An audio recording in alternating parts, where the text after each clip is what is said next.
तो नारद जी बड़ी खुश होकर के वृंदावन आए थे, पर यहाँ देखा कि भक्ति उदास है, भक्ति दुखी है। नारद जी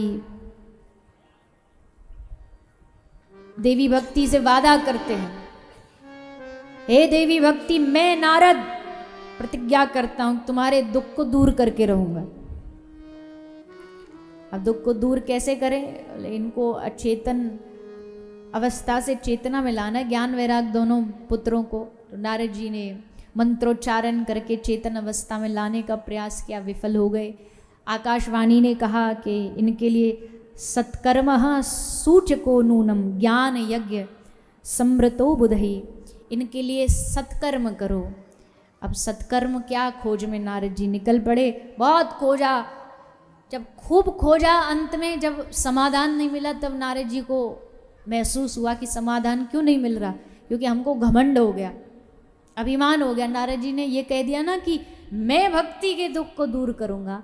इस दुनिया में ऐसा कौन है जो भक्ति के दुख को दूर कर सके? नारद जी ने वो अभिमान हटाया और कहा, प्रभु आप ही भक्ति देवी के दुख को दूर करोगे, इसलिए आप कृपा करके मार्गदर्शन करो। जब कहीं उत्तर नहीं मिल रहा तो नारद जी को उत्तर कहाँ मिला? उत्तराखंड में।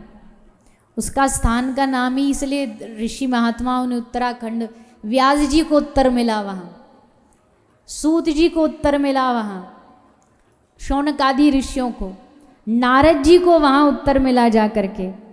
कहा ले बद्री विशाल, बद्री विशाल में गए, बद्रीनाथ धाम में। सामने से सनकादि ऋषि आ रहे थे। सनकादि सबसे ब्रह्मा जी के बड़े पुत्र हैं और नारद जी सबसे छोटे हैं। तो नारद जी के बड़े भाई साहब हैं सनकादि ऋषि, सनत सनंदन सनातन सनत कुमार। तो ब्रह्मा जी से जब ये प्रकट भये तो ब्रह्मा जी ने कहा वरदान मांगो। तो इन्होंने वरदान मांगा, ऐसा वरदान दो हमारी उम्र 5 साल से कभी ऊपर ना बढ़े, हम हमेशा 5 साल के बच्चे बने रहें। क्यों? आयु बढ़ेगी तो वासना विकार बढ़ेगा, मन कहीं लगेगा, इसलिए हम बाल अवस्था में रहना चाहते हैं। इसलिए है नारद जी छोटे, ये बड़े, पर दिखने में ये बालक है और नारद जी बड़े, और बड़े भाई साहब है, इसलिए नारद जी ने आकर के प्रणाम किया। और ये सनकादि ऋषि लिखा, ये सदा वैकुंठ में रहते हैं। भागवत में लिखा सनकादि ऋषि सदा वैकुंठ में विराजते हैं। ऐसे कैसे? आप तो कह रहे बद्रीनाथ जी में खड़े, फिर वैकुंठ में कैसे विराजते हैं? बोले इनकी एक खासियत है। खासियत ये है कि ये जहां जाते हैं उस स्थान को वैकुंठ बना देते। जैसे कुछ लोग होते हैं ना, वो जहां जाते हैं उस स्थान को स्वर्ग बना देते हैं। कुछ लोग होते हैं जो जहां जाते हैं वो जगह को नरक बना देते हैं। वो कहीं भी रहें वो नरक बना देंगे, वो ढूंढ लेंगे कोई ना कोई रास्ता। तो वैसे सनकादि ऋषि जहां जाए उस स्थान को वैकुंठ बना देते। वैकुंठ कैसे बना देते? बोले किस चीज से वैकुंठ बना देते? ये वहां जाकर के भगवान के नाम का कीर्तन करते, और जहां भगवान का कीर्तन होता वो स्थान क्या है? भगवान कहते ना, नाहम वसामि वैकुंठे योगी नाम हृदय न च मद भक्ता यत्र गायन्ति तत्र तिष्ठामि नारद। जहां मेरा कीर्तन, मैं वहीं रहता हूं, और जहां भगवान रहे वही वैकुंठ।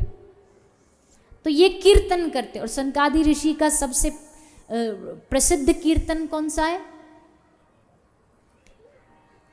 हरि शरणम हरि शरणम हरि शरणम हरि शरणम हरि शरणम हरि शरणम हरि शरणम हरि शरणम। लगा दो पार नैया को,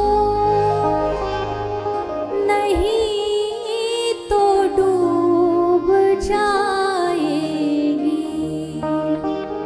लगा दो पार नैया को नहीं तो डूब जाएगी। और हमारा कुछ न बिगड़ेगा, तुम्हारी लाज जाएगी। हमारा कुछ न बिगड़ेगा,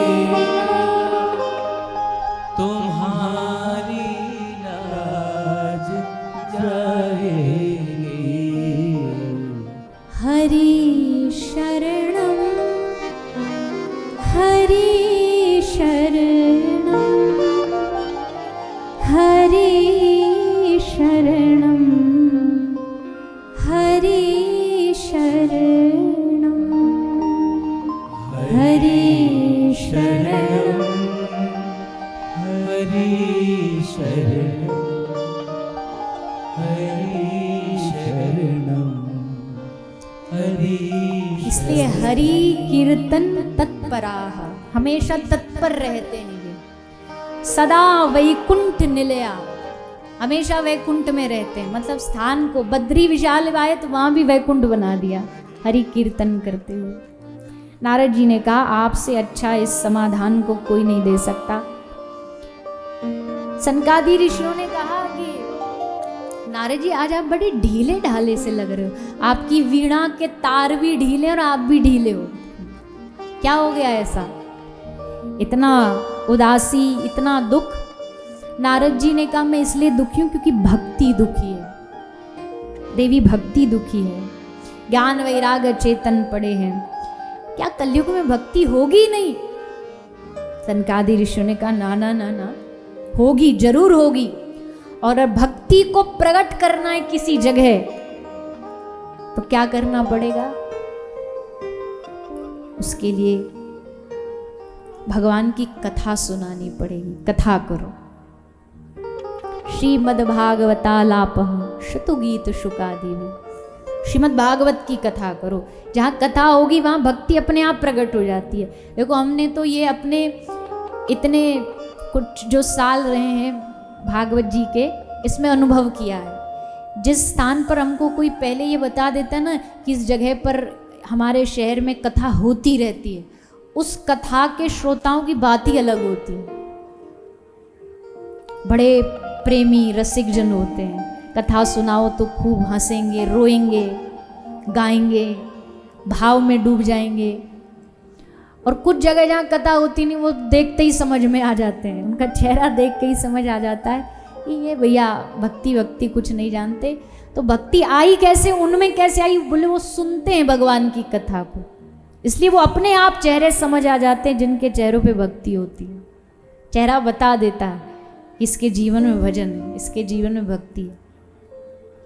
तो जहाँ भक्ति लगे कम हो रही वहाँ जाके भगवान की कथा कह दो, वहाँ भक्ति का प्रचार शुरू हो जाएगा। महाप्रभु ने यही तो कहा, श्री चैतन्य महाप्रभु ने, जहाँ जाओ हरि कथा कहो, जहाँ जाओ हरि कीर्तन करो। इसलिए हम भी ठाकुर जी कृपा से इस भागवत संकीर्तन को लेके सब जगह समग्र विश्व में जाते भगवान की कथा कहने के लिए। ले भैया आप जानते नहीं, जिस जगह कथा होती है ना वहाँ के चारों तरफ के अणु परमाणुओं को भागवत ऑटोमेटिकली शुद्ध कर देती है। जैसे कई बार हम सुनते हैं ना भाई कहीं एक गैस त्रासदी हुई तो आज तक उसका परिणाम वहाँ दिखता है, वहाँ के लोगों में दिखता है, बीमारियों में दिखता है। तो जब इतने साल बाद उस त्रासदी का परिणाम उस जगह को नहीं छोड़ रहा तो सोचो भगवान की कथा के अणु परमाणु भला उस जगह के उस परमाणु को कैसे छोड़ दें? वो जगह में वो अणु परमाणु युगों तक रहते हैं, दिनों तक नहीं, युगों तक रहते हैं। उस भूमि को शुद्ध करते हैं, वहां की वायु को शुद्ध करते हैं। तो इसलिए भगवान की कथा कहाँ करें? तो कहा कि ये तो बद्रीनाथ है, ये हरि का दरबार है, हरि के द्वार में कथा करो। हरिद्वार, हरि के द्वार में जहाँ से प्रवेश होता है, एंट्री होती है धाम की, 4 धामों की। तो हरि के द्वार से प्रवेश करते हुए हरि तक ले जाने वाली कथा, इसलिए हरिद्वार में कथा हो। सुंदर आनंद घाट पर ये कथा आरंभ हुई। सूचना मिली गंगा के द्वार पर कथा हो रही है। सब लोग दूर दूर से आए और इस कथा में सम्मिलित हुए। भक्ति भी पहुंची, अपने दोनों पुत्रों के साथ कथा को श्रवण किया। और भक्ति सुतौ तौ तरणौ गृहीत्वा प्रेमैक रूपा सहसा विराशीत श्री कृष्ण गोविंद हरे मुरारे नाथेति नामानि मुहुर्वदन्ति। भक्ति देवी का और नारद जी का उद्देश्य पूरा हुआ। ज्ञान वैराग कथा सुन के नाचते नाचते पंडाल में प्रकट हो गए। यानी कि भागवत कथा एक कहानी नहीं है, ये जीवन में परिवर्तन लाने वाली कथा है, जीवन में भक्ति लाने वाली कथा है। इसलिए आपको हमको ये अवसर मिला, इसको चूको नहीं।